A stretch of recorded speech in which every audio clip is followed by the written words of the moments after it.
WXII 12 News at 6 starts right now. Happening now, President Donald Trump is on his way to a rally in Fayetteville. He just finished a hurricane briefing at Marine Corps Air Station Cherry Point. The president was scheduled to take a helicopter tour of the damage all from Dorian, but the White House says those plans were canceled because of bad weather. You can see Governor Roy Cooper join the president there for a briefing on Air Force One, and South Carolina Senator Lindsey Graham was also there.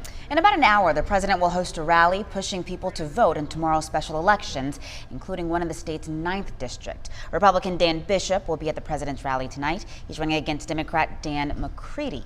The results from November's election were never certified because of a ballot fraud investigation.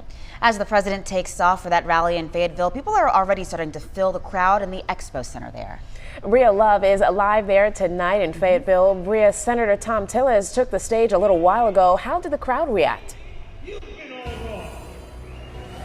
Well, Talita and Brianna, he was actually met with boos when he entered. He talked a little bit after that, started talking more about President Trump and his support for congressional candidate Dan Bishop, and then the crowd turned. But he was met with boos to start. And if you can see the crowd behind me, there are a lot of people here, so you can imagine that was really loud. Now, what you hear right now is Donald Trump Jr. addressing the crowd here. I would say there are hundreds of people here. I'm not sure when the doors entrance cut off.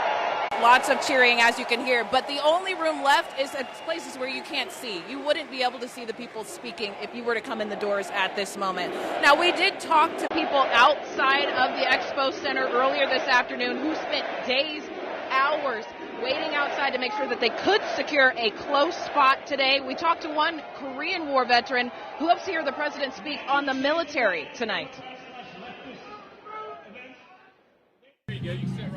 We've got to guarantee that we got a strong military, especially in Iran. I think they're getting tougher and tougher, and they're like a baby in arms. They don't know what they're getting into.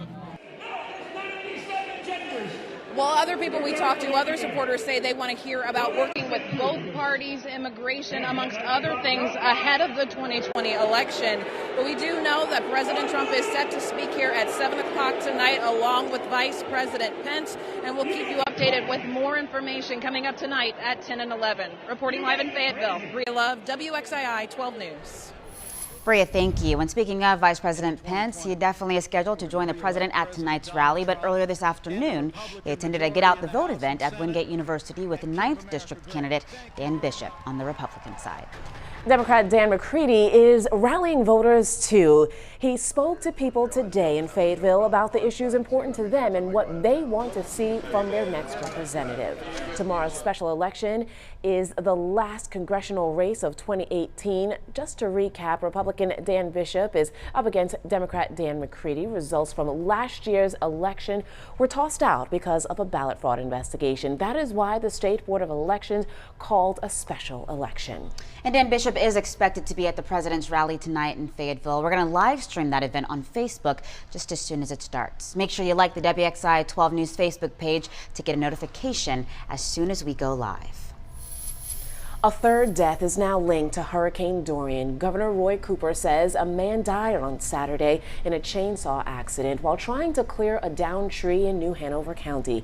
Governor Roy Cooper and President Trump were expected to look at all of this damage from Hurricane Dorian together, but a White House spokesperson says that the tour was canceled because of bad weather. A team from the National Weather Service, however, confirmed that a tornado did in fact touch down in Emerald Isle. The tornado badly damaged an RV park, as you see here. Thankfully, no one was seriously hurt. People who evacuated Ocracoke Island are going home for the first time today, and a lot of them don't know what they're going to find. Dorian flooded the island, trapping hundreds of people in their homes. This is what the island looked like on Friday when Dorian hit. Dare County leaders say they wouldn't normally let people back on the island so soon, but flooding is causing serious problems and they want people to be able to get back and assess the damage as soon as possible.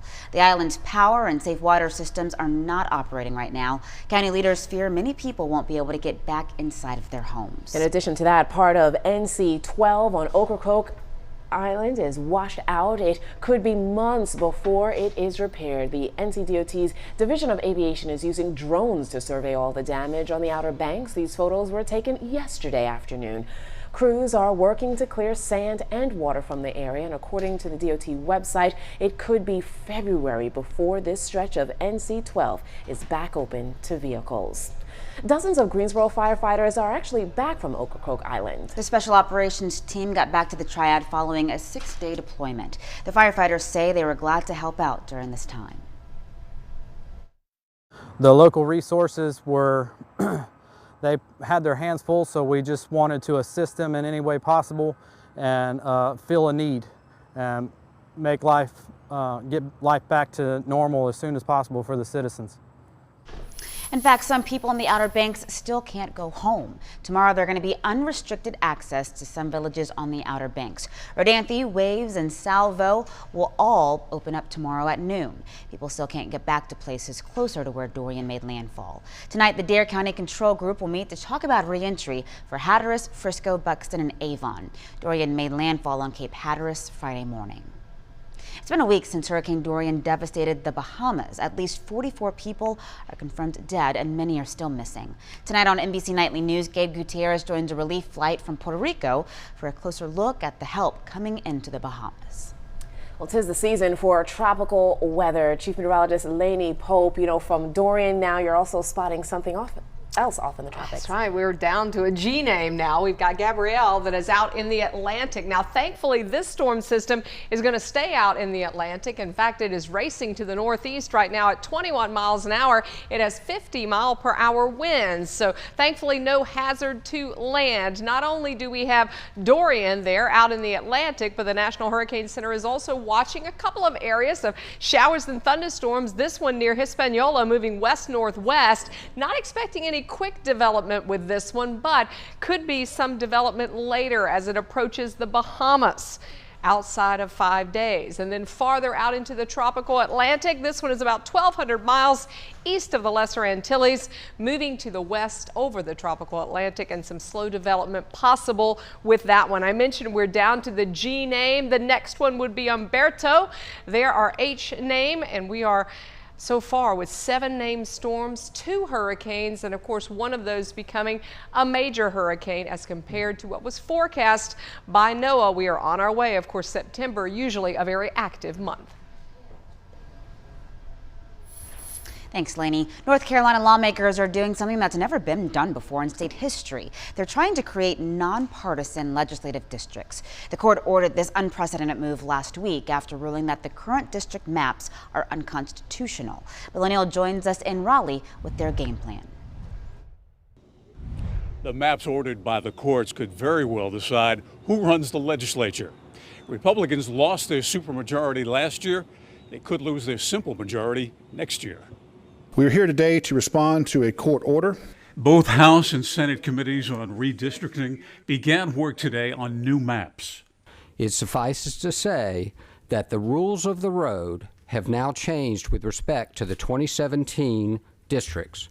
The rules ordered by the court prohibit partisan politics from playing any role in creating new House and Senate maps. Judges also ordered that the new maps be more compact. They avoid splitting districts as well as cities, and wherever possible, avoid placing 2 incumbents in the same district.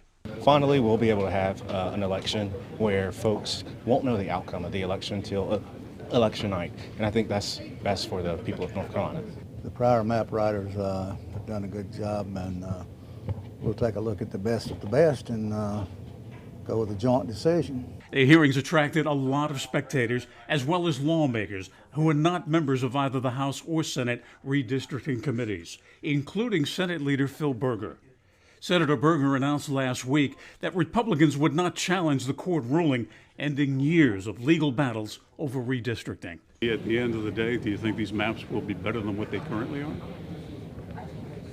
Unfortunately, I think better is a very subjective word. They have to be a little bit better. I've done this, I've danced enough with these guys lately that I'm not sure I expect it to be fully compliant. The court ordered lawmakers to redraw maps in public, making the process transparent. The House Redistricting Committee plans to live stream its work. The legislature does not often move quickly, but this time lawmakers have no choice. The court has given them 10 days to come up with the new maps. In Raleigh, Bill O'Neill, WXII 12 News. Thanks, Bill. Republican leaders say they're going to use maps taken from the recent lawsuit as their starting point for drawing new districts. A Winston-Salem city councilman is running for the State House of Representatives again. Democrat Dan Besse is running in the 75th district. That seat is currently held by Republican Donnie Lambeth, who defeated Besse in 2018. Besse says the court's redistricting decision will give people the chance to choose representatives in fair elections. A former High Point University student accused of plotting a campus attack will be involuntarily committed. A judge is sending Paul Stieber to a psychiatric hospital in Granville County, northeast of Durham. The judge also reduced the 19-year-old's bond to $250,000 if Stieber is released from the hospital and if he bonds out. The judge has a list of conditions for him to follow, including no internet, no traveling outside the country, and he can't step foot on any school grounds. Last month, officers say they found a pistol, a shotgun, and ammunition in Stieber's dorm room at HPU. Investigators say he'd been planning a campus attack since December. A Central Davidson High School student accused of threatening mass violence at a school. Deputies say the student posted a picture of weapons on social media and warned students not to come to school. The student was charged with a juvenile petition. Their name and age are not going to be released. Tonight, a man is charged in a deadly Winston-Salem shooting. Officers say DeWard Glenn murdered Ernest Cameron at the intersection of Silas Creek Parkway and Main Street last month. Investigators say that Cameron was in a car when he was shot. Glenn's sister, Nakia Allen, is also charged in this case. She is charged with obstruction of justice. Both suspects are expected to appear in court later on this month. An update now tonight about a motion filed by WXII and 3 other Triad media outlets challenging the sealing of 911 calls in a murder case. A judge ruled that most of the tapes from that deadly shooting at BJ's Brewhouse and Restaurant will not be released right now.